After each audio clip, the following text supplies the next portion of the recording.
नमस्कार, अपने उत्तराखंड के इस बुलेटिन में आपका स्वागत है। आपके साथ मैं हूं समर्थ प्रेरणा। चलिए बुलेटिन की शुरुआत करेंगे। मसूरी विधानसभा क्षेत्र के अंतर्गत कई परियोजनाओं का लोकार्पण और शिलान्यास कार्यक्रम कैबिनेट मंत्री गणेश जोशी ने अपने सरकारी आवास पर किया। इस दौरान संबंधित विभाग के अधिकारी मौजूद रहे। मीडिया को संबोधित करते हुए गणेश जोशी ने कहा कि सीएम पुष्कर सिंह धामी का ये संकल्प है कि बीजेपी जिस प्रोजेक्ट का लोकार्पण करती है उसका शिलान्यास भी अपने ही कार्यकाल में करती है। इतने कम समय में लोकार्पण और शिलान्यास का कार्यक्रम बीजेपी के अलावा कोई भी राजनीतिक दल नहीं करता। बीजेपी सबका साथ, सबका विकास, सबका विश्वास और सबके प्रयास के साथ आगे बढ़ती है।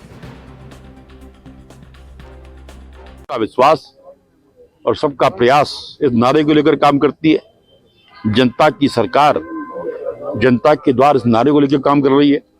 आज पिछले एक हफ्ते से लगातार हम शिलान्यास लोकार्पण कर रहे हैं। धामी सरकार का संकल्प है कि जिस काम का शिलान्यास हम करेंगे उसका लोकार्पण भी हम करेंगे। पहले कांग्रेस के जमाने में पत्थर लग जाते थे, शिलान्यास हो जाता था और उसके बाद पत्थर गायब हो जाते थे। अभी मैंने एक सड़क का जो भूमि पूजन किया 2004 में, उसका शिलान्यास हो गया था कांग्रेस के जमाने में, क्योंकि उसकी टेक्निकल प्रॉब्लम्स नहीं देखी, फॉल्ट नहीं देखी। अब जाके मैंने इसे क्लियर कराया है। आज हमने दून बिहार में जो पानी की लाइनें बहुत पुरानी है उसके लिए 4 करोड़ से अधिक की राशि स्वीकृति है, उसका हमने शिलान्यास किया है। इसी प्रकार हमारा जो सौर स्थल है कैंट रोड पर, उसका सौंदर्य एमडीडी के माध्यम से हो रहा है। शिप्रा विहार, गंगोत्री विहार, उनका पार्कों का लोकार्पण हमने किया है।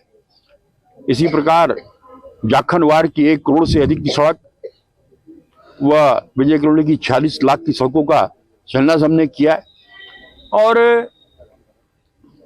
उत्तराखंड के विकास में, मसूरी विधानसभा के विकास में ये एक मील का पत्थर है कि अभी एक हफ्ते के अंदर लगभग 140 करोड़ की शिलान्यास लोकार्पण हमने कर दिए। और जैसा कि मैंने कहा, जिनके शिलान्यास हमने किए 1 साल के अंदर। गढ़वाल लोकसभा सीट से बीजेपी ने अनिल बलूनी को प्रत्याशी बनाया। इसकी खुशी में बीजेपी कार्यकर्ताओं ने जश्न मनाया।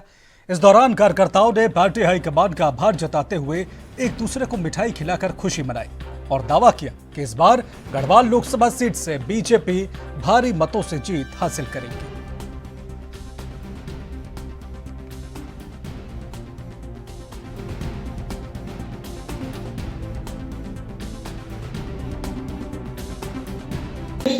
मैं भारतीय जनता पार्टी का एक कार्यकर्ता होने के नाते और पूर्व में जिला अध्यक्ष रहा हूँ, तो भारतीय जनता पार्टी की नीति से मैं बखूबी मुझे संज्ञान में आता है कि भारतीय जनता पार्टी का प्रत्याशी जो भी घोषित होता है उसके लिए सारे कार्यकर्ता पूर्ण मनोयोग के साथ काम करना शुरू कर देते हैं। और ये इस समय आदरणीय पूर्व राज्यसभा सांसद श्रीमान अनिल बलूनी जी को भारतीय जनता पार्टी ने प्रत्याशी बनाया है, तो निश्चित रूप से सभी क्षेत्रीय जनता और हमारे विधानसभा के जो जितने भी जनमानस है सभी में एक हर्ष का माहौल बना है, खुशी का माहौल बना है कल से कि हमें एक प्रत्याशी मिला है। और ऐसा प्रत्याशी मिला जो राष्ट्रीय नेतृत्व के साथ बहुत सालों से जो है काम में है और पूर्व में कई पदों पर काम कर चुके हैं, तो निश्चित रूप से खुशी का विषय है। हम सब लोग पूर्ण मनोयोग के साथ भारतीय जनता पार्टी का प्रत्येक कार्यकर्ता, हम सारे पदाधिकारी अपनी विधानसभा को बहुमत के साथ जीतने वाले हैं। और कल से जो माहौल है बड़ा खुशी का माहौल है कि हमें प्रत्याशी मिल गया है। नहीं तो काफ़ी दिन से इंतजारी हो रही थी कि हमें जो है अभी तक प्रत्याशी नहीं मिला, लेकिन भारतीय जनता पार्टी के जो अपना सोचना है और अपना विषय ये है कि भारतीय जनता पार्टी हमेशा किसी भी समय तैयार रहती है चुनाव के लिए और भारतीय जनता पार्टी कमल के फूल के लिए काम करती है। भारतीय जनता पार्टी का प्रत्येक कार्यकर्ता प्रत्याशी, चाहे वो चुनाव के लास्ट दिन में भी तय होता है, लेकिन तैयारी पहले से शुरू रहती है क्योंकि हमारा प्रत्याशी कमल का फूल रहता है और जिसको वो कमल का फूल मिल जाता है सिंबल के रूप में, वो निश्चित रूप से जीतता है। और भारतीय जनता पार्टी के प्रत्येक कार्यकर्ता, उसमें कोई नानुकुर नहीं होती है कि कौन प्रत्याशी आया है। क्योंकि सभी जो है कमल के फूल के साथ है और भारतीय जनता पार्टी जिस व्यक्ति को कमल के फूल के पीछे खड़ा कर देती है उसको। गदरपुर में अवैध कॉलोनी पर जिला विकास प्राधिकरण ने बड़ी कार्रवाई की है। विंध्यवासिनी कॉलोनी समेत ग्रीन सिटी कॉलोनियों पर ध्वस्तीकरण की कार्रवाई की गई। जानकारी के अनुसार इन कॉलोनियों को बनाने के लिए विकास प्राधिकरण से न ही अनुमति ली गई, न ही नक्शा पास कराया गया। इससे पहले इन कॉलोनियों पर चालानी कार्रवाई की गई थी, जिसके बाद आज ध्वस्तीकरण की कार्रवाई को अंजाम दिया गया। कॉलोनी है और इस कॉलोनी में विधिवत जो है चालानी कार्रवाई की गई थी और चालानी कार्रवाई के बाद इसमें विधिवत ध्वस्तीकरण आदेश पारित हो चुके हैं। तो ध्वस्तीकरण आदेश का पालन हम लोग कर रहे हैं। सर क्या अनियमितताएं थी इन कॉलोनियों में? सर क्या नक्शा पास नहीं है, कोई भी रूप से इन्होंने कोई स्वीकृति नहीं दी। अच्छा, इसका मतलब ये कह सकते हैं कि अवैध कॉलोनियां हैं ये, तो अभी और कहीं भी कार्रवाई है? 2 कॉलोनी पे कार्रवाई होनी? अभी अब जैसे जैसे निर्देश होंगे। लोकसभा चुनाव में बीजेपी ने उत्तराखंड की 5 सीटों पर प्रत्याशी घोषित कर दिए हैं। हरिद्वार सीट पर पूर्व सांसद डॉक्टर निशंक का टिकट काटकर पूर्व सीएम त्रिवेंद्र सिंह रावत को हरिद्वार लोकसभा से प्रत्याशी घोषित किया गया। प्रत्याशी घोषित होने के बाद दिल्ली से लौटे त्रिवेंद्र सिंह रावत ने रामपुर मुजफ्फरनगर में उत्तराखंड शहीद स्मारक पर शहीद आंदोलनकारियों को श्रद्धांजलि अर्पित की। बीजेपी कार्यकर्ताओं ने त्रिवेंद्र सिंह रावत का फूल मालाओं से जोरदार स्वागत किया। इस दौरान त्रिवेंद्र सिंह रावत ने कहा कि इस बार भी बीजेपी को ही हरिद्वार की जनता जिताएगी और केंद्र में बीजेपी की सरकार बनाएगी। स्वागत है और बहुत बहुत धन्यवाद। मुजफ्फरनगर पहुंचे आज, फैसला भी क्योंकि आने वाला है आज कोर्ट में रामपुर ट्राई कांड का, क्या कहेंगे? देखिए, तो बहुत प्रतीक्षित था रामपुर के रहा जो कांड हुआ था और तमाम लोग, हमारी माँ बहनें अब भी अपमान का घूंट सहन कर रही हैं। निश्चित रूप से जो कोर्ट का फैसला होगा उसकी हमको प्रतीक्षा है।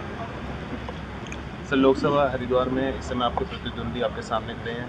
एक समय आपकी जब मुख्यमंत्री कार्यकाल में आपने उनको जेल भेजा था, पत्रकार थे उस समय, आज वो विधायक है, लोकसभा में आपके सामने खड़े हैं। नहीं, हमने किसी पत्रकार को जेल नहीं भेजा है, किसी भी पत्रकार को जेल नहीं भेजा है। अगर किसी ने अपराध किया है तो ऐसे सैकड़ों लोग जेल में भेजे हैं। किसी ने समाज के साथ कोई अन्यायपूर्ण काम किया है जो कानूनी दृष्टि से गलत है तो उन पर कार्रवाई हुई है। चुनौती स्वीकार करते हैं कि कांग्रेस ने भी अपना चेहरा साफ नहीं किया है वहाँ? नहीं, अभी कांग्रेस की हमको प्रतीक्षा है कि कौन सामने आते हैं, लेकिन जीतेगी भाजपा ही। आपके मुख्यमंत्री काल में 1 साल पहले आपको कार्य मुक्त कर दिया गया, तो उस पर आपने जवाब नहीं दिया अब तक, क्या वजह रही? कोई जरूरत नहीं है, होता रहता है राजनीति में। एक सेशन में 3-3, 4-4 मुख्यमंत्री बदले, कांड बड़ा फैसला था, आज फैसला आने वाला है सर, क्या मैंने कहा हमको उसकी प्रतीक्षा है। कैसे क्या लगता है सर? उत्तराखंड यहां पर रुकेंगे छोटे से ब्रेक के लिए, जल्द लौटेंगे।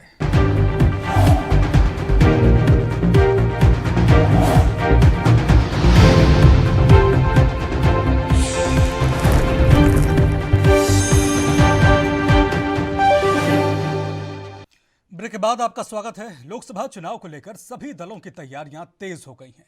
कांग्रेस के टिहरी लोकसभा के प्रत्याशी ज्योत सिंह गुंसोला ने रायपुर विधानसभा के सभी पार्षद और नेताओं के साथ बैठक की। इस दौरान जनहित के मुद्दों पर चर्चा की गई। ज्योत सिंह गुंसोला ने कहा कि हम कांग्रेस की जीत के लिए काम कर रहे हैं। साथ ही सरकार पर आरोप लगाते हुए उन्होंने कहा कि एक तरफ जनता त्रस्त है, दूसरी तरफ सरकार मस्त है।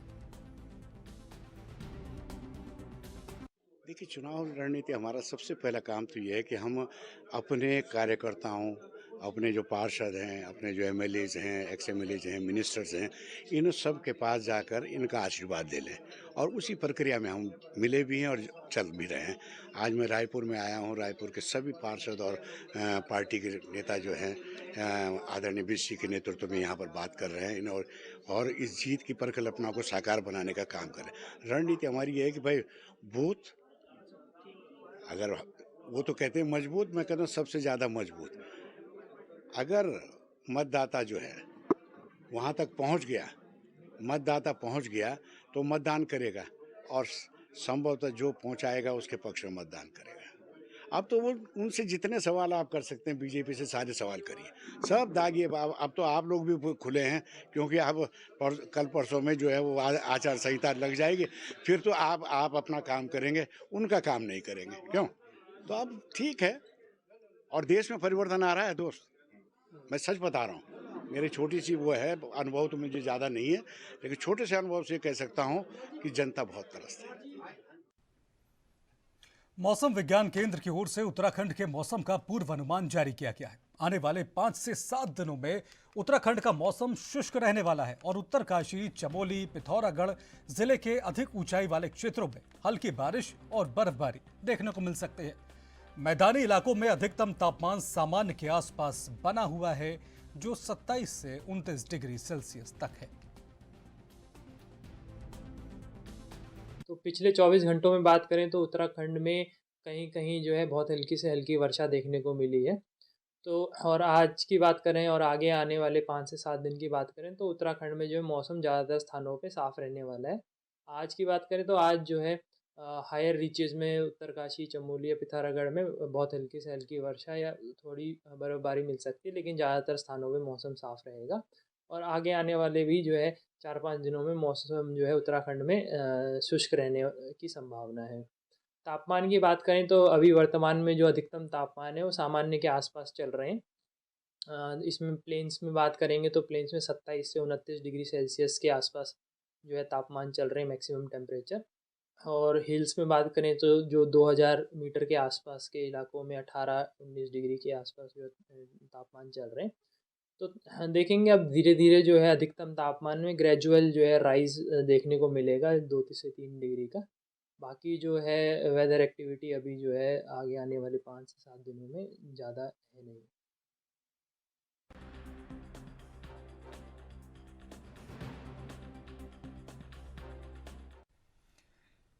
जल जीवन मिशन के अंतर्गत देहरादून जनपद के सभी गांवों को ODF प्लस बनाने का काम तेजी से चल रहा है, जिसके चलते पिछले महीने देहरादून की मुख्य विकास अधिकारी झरना कामठान की अध्यक्षता में बैठक हुई। बैठक में देहरादून के 638 गांव में से करीब 629 गांव ODF प्लस होने की बात सामने आई थी।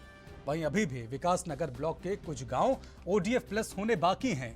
इस पर झरना कामठान ने बताया कि जनपद के 638 गांव में से केवल 6 गांव ODF प्लस होने बाकी हैं, जिन्हें मार्च के अंत तक ODF प्लस कर दिया जाएगा।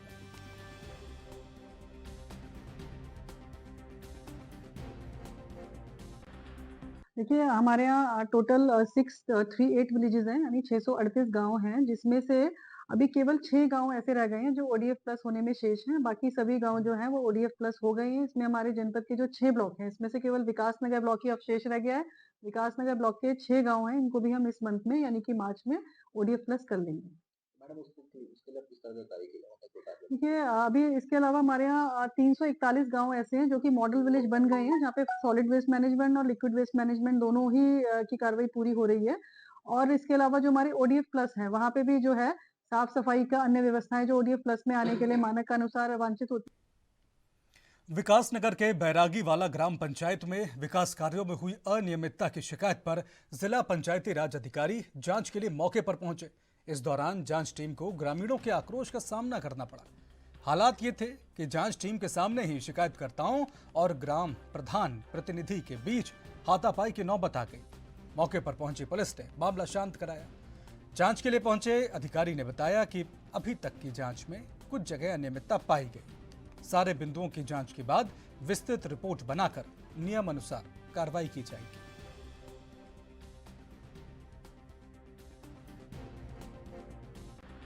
एक ग्राम पंचायत में हमने 14 बिंदुओं की शिकायत लेकर माननीय जिलाधिकारी को एक ज्ञापन दिया था, जिसमें जिलाधिकारी के द्वारा DPRO को निर्देशित किया गया जांच के लिए। जांच में यह सर 1-1.5 महीना हो चुका है। बार बार DPRO साहब इसको जांच को स्थगित कर रहे हैं। हम तैयारी कर लेते हैं, एंड समय पे समय आता है कि नहीं आज जांच नहीं होगी। इस तरह जांच को जानबूझकर आगे बढ़ाया जा रहा है और तथ्यों को छुपाने के लिए। मैं RT कार्यकर्ता हूँ और मैंने RT के माध्यम से जो जानकारी ली है उसके आधार पर मैंने ये सूचना डाली है, लेकिन मुझे अपनी जान मान का भी खतरा है। मुझे झूठी धमकी दी जा रही है कि तुमने आपने जो जांच मांगी है जो। और यहाँ पर रुक रहे एक और छोटे से ब्रेक के लिए। ब्रेक के बाद भी खबरों का सिलसिला जारी रहेगा।